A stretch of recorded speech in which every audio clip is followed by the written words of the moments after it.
Welcome, everybody. This is Hugh Massie, the Executive Chairman and founder of DNA Behaviour International. And today I'm delighted to be hosting another Behavioural Economics Today podcast. And this is going to be a fantastic discussion in a real breakthrough area.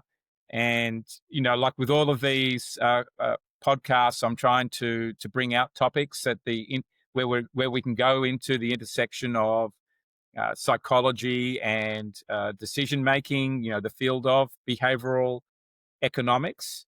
And I'm delighted to have with me Chiara Cappellini, who is the principal behavioral scientist at the Behavioral Science Group, which is part of the UAE's Office of Development Affairs, the ODA.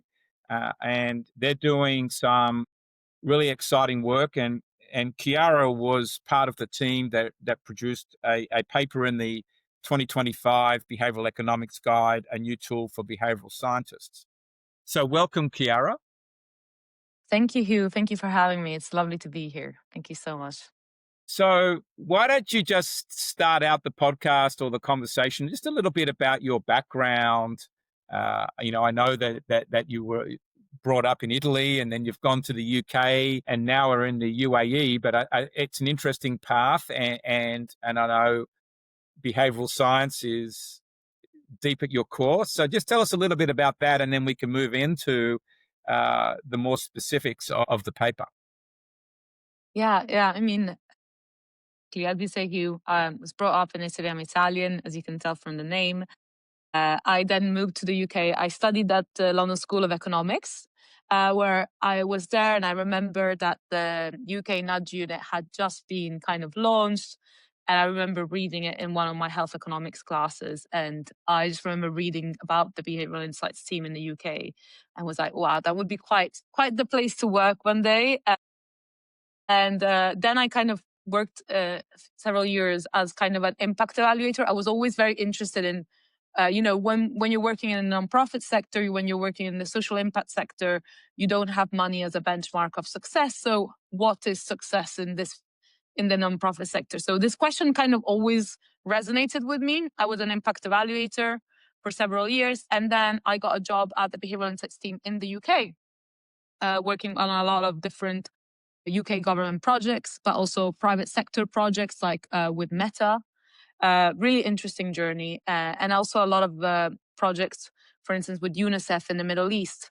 And then the opportunity came because the UAE was very interested in setting up, going big on a kind of centralized behavioral science unit, the Behavioral Science Group. And they were kind of requesting the support of David Halpern to act as a key technical advisor.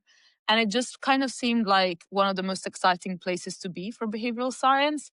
And I think it turned out to be very much the case. It's, a country that's building infrastructure from scratch. It's a country that's really putting AI and tech at the center of a lot of its government operation and the diversification. So I was like, this is where I want to be designing behavioral interventions and testing behavioral interventions. It was also the year of COP28 being hosted in the UAE. So I was like, there's going to be a lot of. I was very interested in sustainability and changing sustainable norms. So I moved and supported our director Rasha Attar to set up the unit. We were a free people operation at the start, and now we're almost 16. So it's been quite the journey.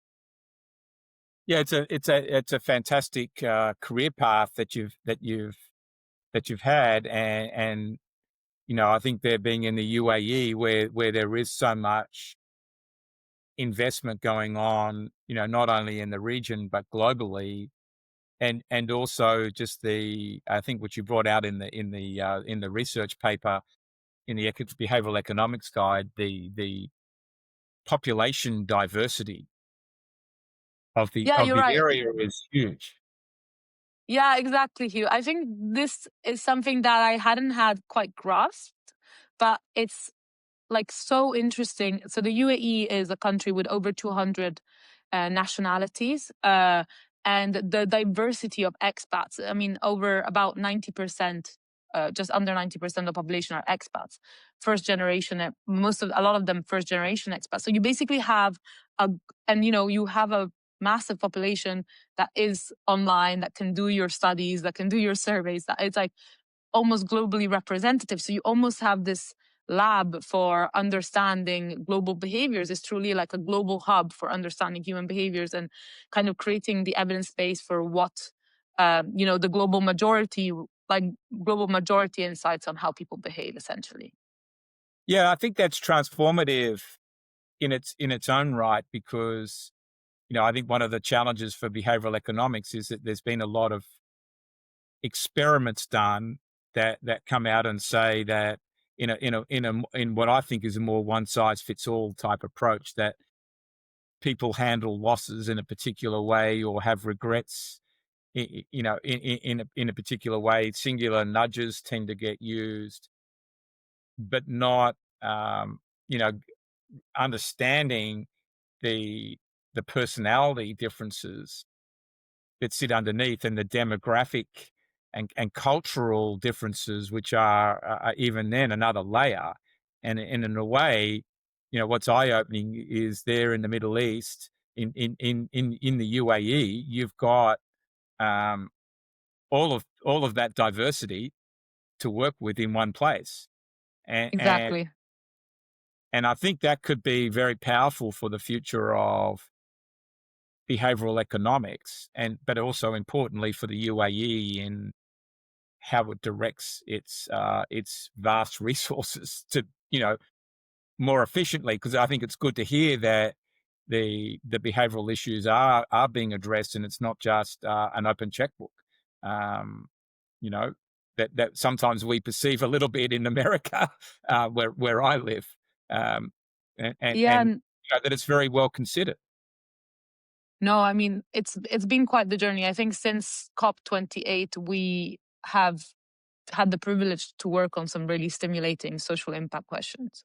How do you change environmental norms, and especially focusing on resource conservation? There's been so much investment on food waste behaviors. That was one of our first kind of big wins, on energy consumption, in general, like over like conspicuous consumptions of goods and services. And this has been some of our first and most stimulating like exam questions that we've like are still advising on. So yeah, it's been really interesting so far. So just to progress a little bit more to your hot topic, and where this pioneering work is going on, and using synthetic participants in research studies. So just share a little bit more about that, Chiara. Yeah.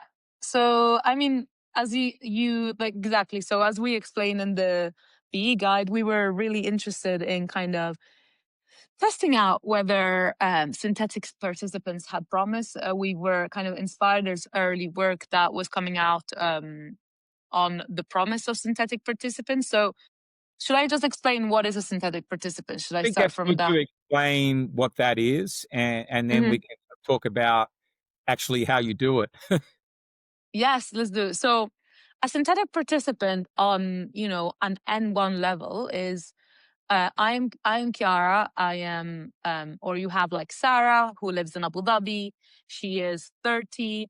She earns this salary, and she likes to shop at Spinneys and Waitrose for her food, and she reads her news from the nationals. And I kind of have these data points from our standard bread and butter surveys.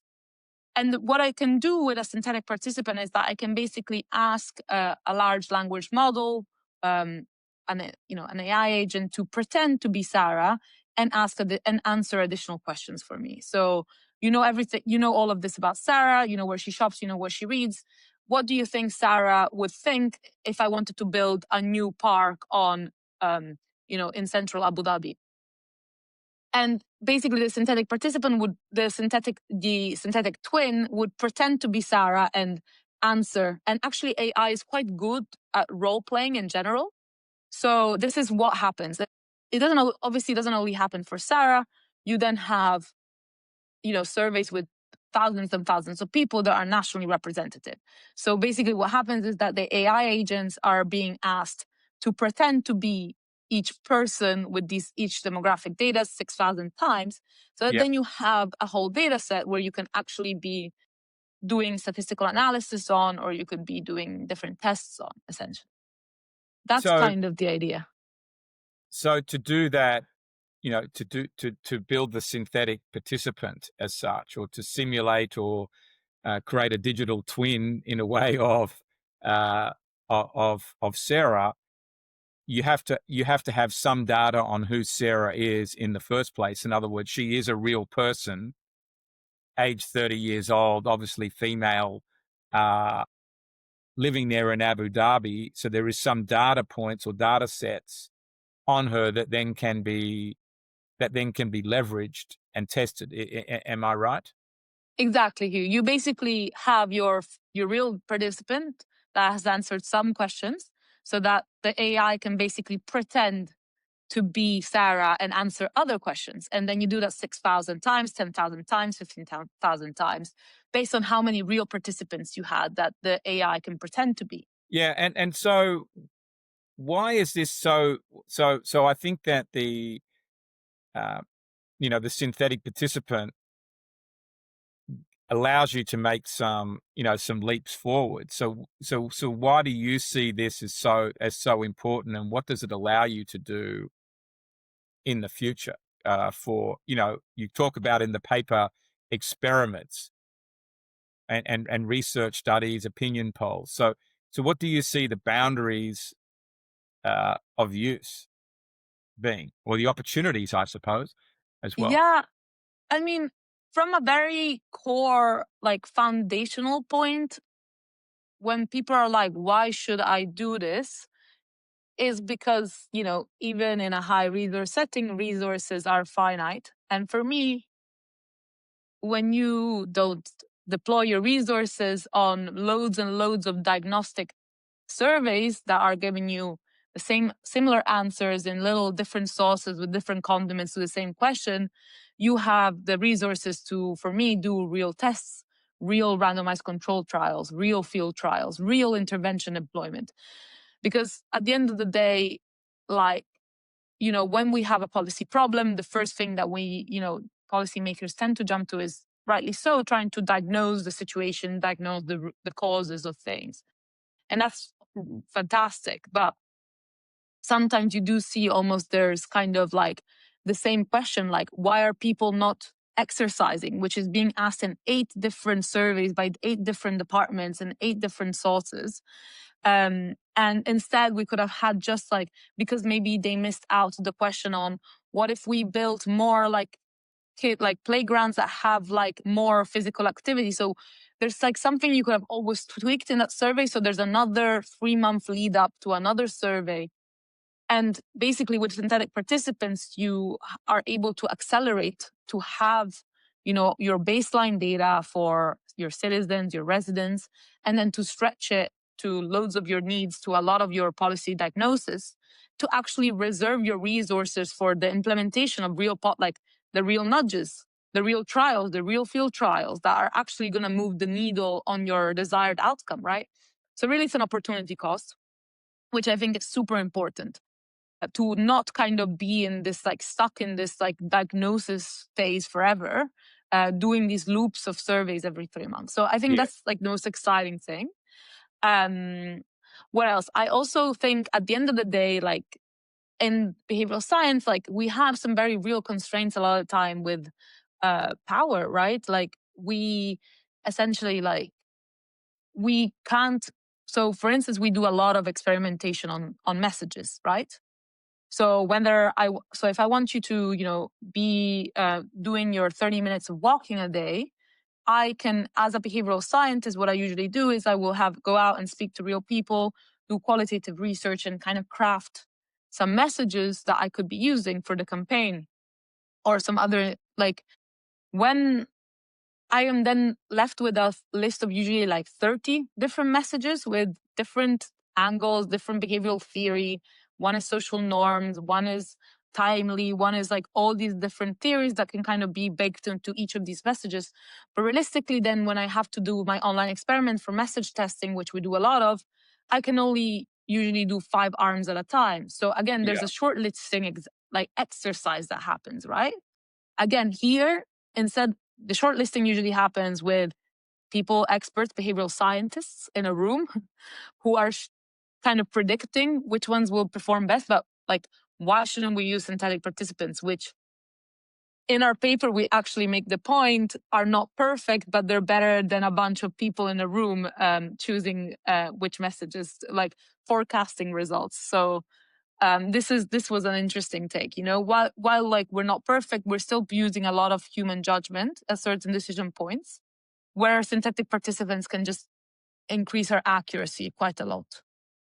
Yeah, I think the way I look at it is it's giving you far more objective data up front with a deeper level of personalized insight. And you're then going to be able to identify what is the really key problem or key issue that needs to be addressed, um, as opposed to people just guessing who the people are or what the population wants, which then leads to, as you said, more surveys, takes a lot longer, and really, in a way, you're just fishing around, hoping to get it right, as opposed to now we can get to more objectivity up front, or that then at least leads us to ask a better question much earlier if a survey had to be done. That's the way um, I look at that, Yeah, Chiara. exactly. Exactly. I mean, the synthetic participants they don't replace like the human participant research. They replace a lot of the expert decision making that we know is not perfectly calibrated, that are being made behind the scenes a lot of the time, where we have this like access to this instant kind of consultation, really. Yeah, because it's interesting, that I suppose human beings all have biases themselves, and they will look at a particular situation differently, and they'll have a different lens and go for a different slant in the research, or focus on a different question or piece of content because of who they are. Whereas this can really close down some of that noise, I suppose. If you go back to the Daniel Kahneman book on noise, where the variability in judgment is heavily exposed, um, for all to see, and in a way what you're talking about is using data more, or stronger data than just allowing intuition that we all know is actually not as accurate, 28% accurate, to creep in. Exactly, right? So it's like another almost person at the table. You have the synthetic panel or synthetic data set that is like another expert at the table, and you're kind of leaning on it in key decision making points where you need rapid, instant decision making and guidance to some extent. So something that I found eye opening in the paper, and you probably don't know what I thought was eye opening, was actually the technology that you've used to do this in the Falcon 180B large language model that's being built in the UAE, and if my understanding is correct, Chiara, it's been built and developed in the UAE, and it recognizes the the the 200 um, uh, types of the demographic background of 200 nationalities. Is probably the best way of putting it. That perhaps ChatGPT and Gemini and Claude and some of the others haven't got that far yet. Yeah, exactly, Hugh. Yeah. So we made a very deliberate choice for loads of reasons to partner with the Technology Innovation Institute, which is the basically the research entity that developed Falcon, to use Falcon in this project. And it's exactly because of what you said, right? ChatGPT, the likes of ChatGPT, the likes of Claude have been developed in the West and primarily rely on the Anglo-Saxon data sets to be trained, whereas Falcon inherently is being trained on a more diverse data set, and so is therefore kind of more likely to reflect this like global hub. I'm glad you find the eye opening. And actually, there's a really, really interesting study that's just come out of the MBZ UAI, which is the dedicated AI university here in the UAE, on cross-cultural AI, where they were looking at essentially the World Value Survey and actually testing all the different large language models precisely against different values and seeing how aligned or misaligned they were to global values. So yeah, exactly as you say, and they found some significant differences in their study. So exactly as you say, like the using a local, like using an AI, we don't have a concrete proof in our study to say that, but there is a mounting evidence, and I think it's more about setting it right from the get go as we embark in the next stage. Because I think what's very important is not what's going to be even more important is using these AIs when we are working in Arabic, especially, or in multilingual domains, because the AI's inability to understand other culture is even more salient when it's basically using English data that's been translated rather than learning from natural language that's in Arabic natural language. So this is something that's very much emerging, and it's like the next chapter of our research on synthetic participants is basically how do we make them work completely in Arabic? How can we have basically native speaking Arabic synthetic participants that are trained on a native speaking Arabic AI? So yeah, that's the next Yeah, chapter. because the languages, I'm sure, are very nuanced. I had my experience of that many years ago when I lived in Thailand for 3 years, and it was a very, it's Thai is a script. It's a very tonal language, and you could say the one word the wrong way, and it could have 8 different meanings.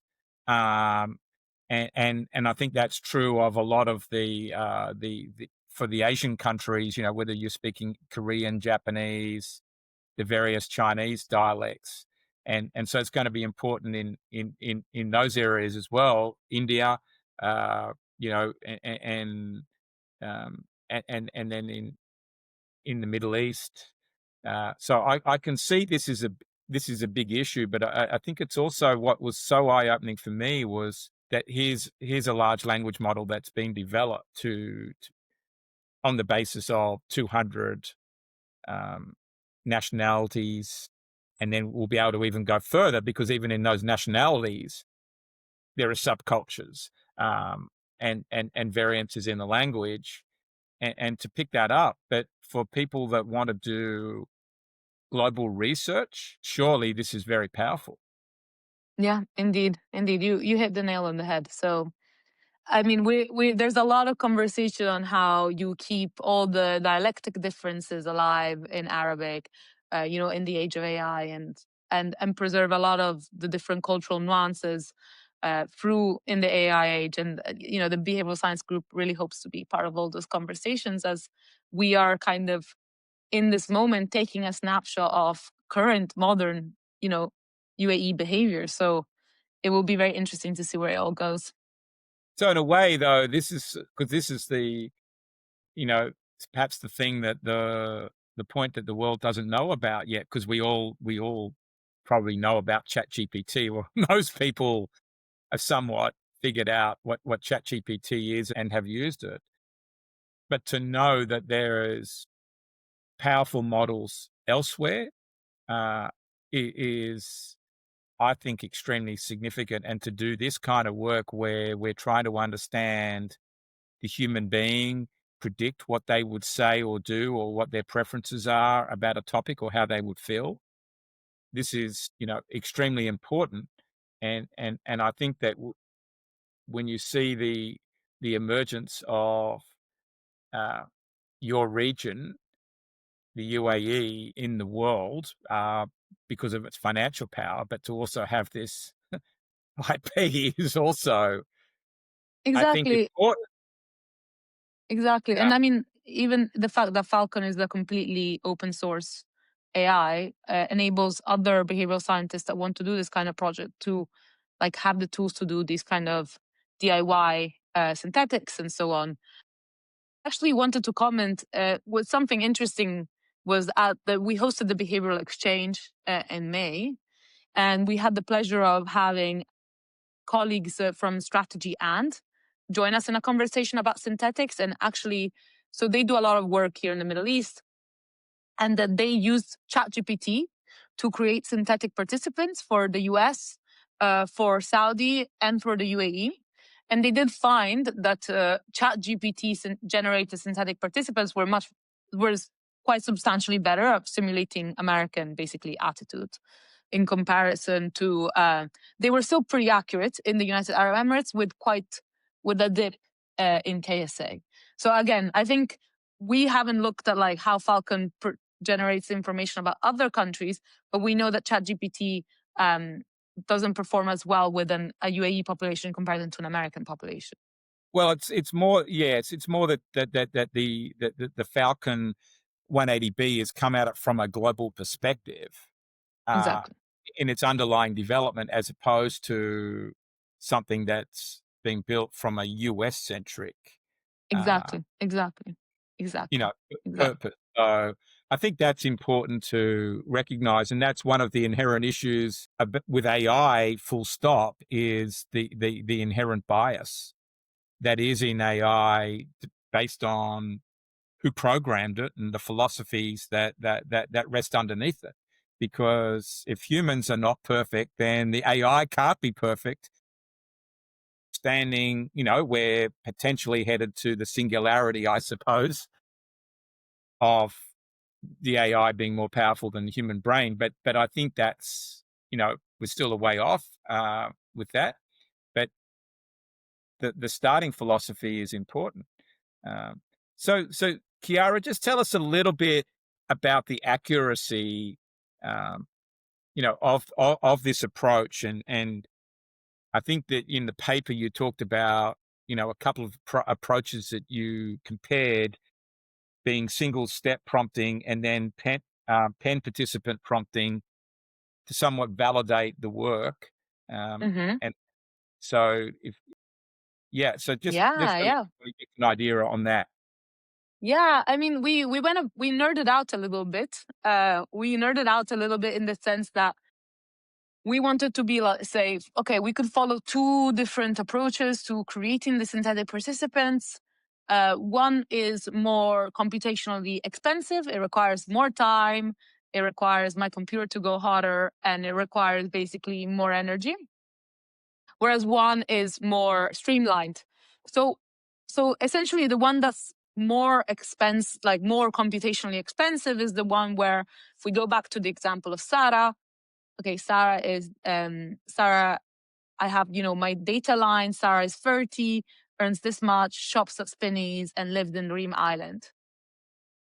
But instead of saying, okay, AI, just please answer, does Sarah want to have a new park on Marine Island on a Likert scale? What I asked the AI to do is, okay, AI, please write me a little story about Sarah. And the AI will basically write a little blurb saying, Sarah has two kids and la la la, and she, I don't know, loves eating chickpeas or something, and kind of brings in some colorful references, which in some studies in previous work was demonstrated to be more effective, just because I think just AI, like AI in general, I think we've all experienced it. Often it's getting so much faster and so much better, but it needed a bit more like hand holding. So this was almost a step to hand hold it, to pretend to be a synthetic participant. The second version is just where you have your nice data line. Sarah's 30, lives in Reem Island, and you just like answer the Likert scale question. So contradicting previous studies, we found that there weren't basically any accuracy gains in doing the longer version with the flowery story in the middle, which was all done, behind kind of a massive data set.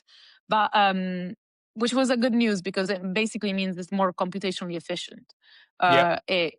So that was good. That's good news for us. And yeah, we wanted to test out these two different methods to kind of get our accuracy gains. So what sort of accuracy level do you think you're at in these simulations in, with the synthetic participant to how someone might actually respond or what they might be thinking? Are you at 70%, Yeah, I 80%? forget. I forget. So the we talk about in the paper that it's like also what are you accurate on, right? So there is an accuracy in what people's attitudes are. There's an accuracy in what I think about the new park. There is an accuracy in like my behavioral intentions. There's an accuracy in like my willingness to accept policy. And then there's like we also looked at what we call behavioral accuracy, which was like trying to reproduce an online experiment, which was like a reaction to a message. So on and we use different measures of accuracy to triangulate essentially different approaches. Let's say in the attitudes to both like what you think about, do you like sports, or do you think that we should have, I don't know, a specific. So we tested out the single use plastic ban. So we looked at whether people in the UAE were pro or con banning single use plastic bags, which was a real policy that was going to be implemented. And we had the real data on what people actually thought. So we were able to compare what our synthetics thought people would say versus the real data set. Yep. And we found that basically directionally, it was basically spot on. So if the policymaker most of the time is like, do most people want the plastic bag ban or do they not want it? The synthetic participants basically gave you that answer. They said, most people are in favor of the plastic bag ban. And so, that accuracy in a way wouldn't have had like, is the accuracy you need to have the policy information you need?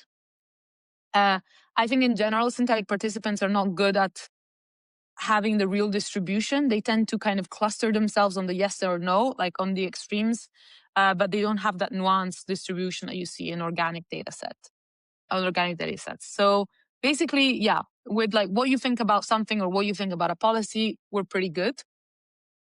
I will say that there are leaders in the field that have really figured out some of the magic sauces to get even better accuracy gains. One organization that comes to mind is Electric Twin. They're a UK-based organization who have really made dents in their accuracy, and we're we're really exploring how we can learn from each other and Yep. explore the next chapter. So basically, yeah, what people think, yes. The other thing we did was, imagine I show you a message telling you not to use too much AC with different behavioral treatments. And then so in a real experiment, we randomized people to see only one version of a certain message. And then we brought them into like a thermometer simulation where we told them it's a really hot day outside in Abu Dhabi. You just come home, set the thermometer. So, and then we would see what were the differences in how people set that thermometer. And we found that and we then basically asked the synthetic participants to go through the same simulation. It's a simulation of a simulation. We found that it was not exactly hitting the mark, but yet it was almost there. It wasn't as accurate as the attitudes. So I will say though that, in these behavioral experiments, we're working on really slim margins a lot of the time. Yeah. So from one message to the other, we're really kind of looking at the best performers with very slim margins. So it was a lot to ask from our synthetic participants. I think that was kind of our version one. We really hope to kind of make advancements in it and learn more from It others. seemed to Well, me, if I understood that that you're able to uncover fairly well in as you said, in a cluster, fairly strongly a preference, um, but maybe then going deeper into how people will take action around that preference might be different, or how they then need to be nudged around it would be would yeah, it would be different, which is the more behavioral element of it, as opposed to the preference based attitude, perhaps. exactly. So what intervention, what solution, what nudge works is still something my synthetics are not able to answer, but yet. I'm going to say that you will get there. I think I know how you can get there. Um, with more psychometric measurements built into the Falcon 180B, and you'll get what you want in the end. Um, Okay, all right. so This is it. that This that's going to be the challenge. I'm very confident you're going to get it. Um, okay. and that's just because of some other work that we've been doing around digital scanning and basically using AI to generate the personality profile. I think we can get there to achieve that goal. So the future is interesting. So just to wrap up, Chiara, just tell me a little bit about how what excites you in the future about this, but also if there are any ethical concerns that you feel are there as well. And maybe they're two separate questions, but um, I think we've got to always be asking the ethical question when we're talking about AI. No, of course. What excites me about the use of AI with synthetics, or I find the other frontier of AI and behavioral science as very exciting, is just like mass gathering of qualitative data. So instead of me having to interview loads of people, like I get a phone call, I speak to a chatbot that feels like a human, and I download my brain on them, and then I have a dashboard. There's some really exciting like emerging tools kind of coming out of this. I know MIT is doing some research on it, for instance, that are developing like an amazing tool. But so I think, like, having synthetics, having big qual data at this click of a button is really exciting, because I think it does enable like a different type of governance, a governance that I think is more rooted in evidence base, a governance that is actually more participatory, because you're not having to, like, the ease of access to like consultations of residents is so much like amplified. The OECD just published, not just, but published, I think last year, AI enabled governance report, which I thought was like exactly discussing a lot of these different topics, and how we are basically we allow through AI, we can put humans in the loop of governance and policy decision making in a way that we've never been able to do before. Yeah, and I think it But then it's going to get down to choice, isn't it? The choice in or the choice out for people as well.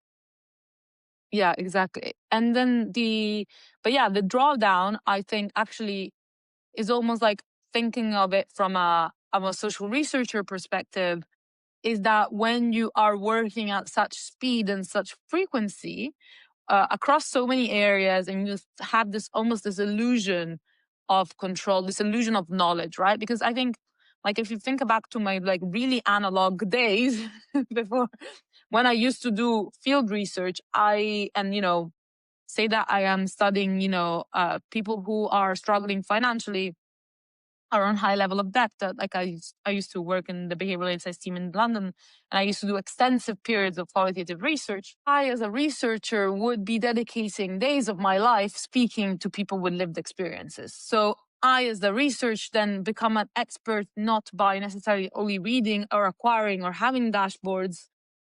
I become an expert also by immersing myself ethnographically, and that I think if more and more people who are in decision making power are completely secluded from the reality of what's happening, in the communities, have this illusion for these dashboards, for these AI tools that they are connected.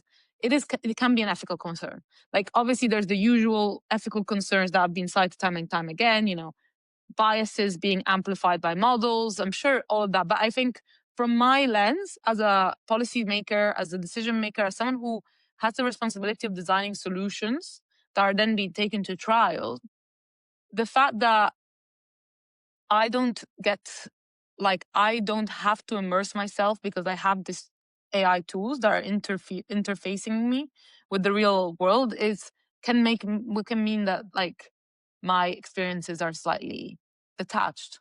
I think, there's a very good podcast by the Behavioral Insights team saying, you can't read your way out of a policy problem.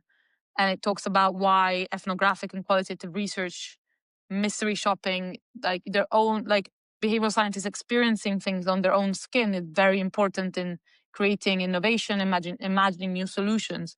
Again, so I actually think it's a risk in a way, this illusion of knowledge without immersion.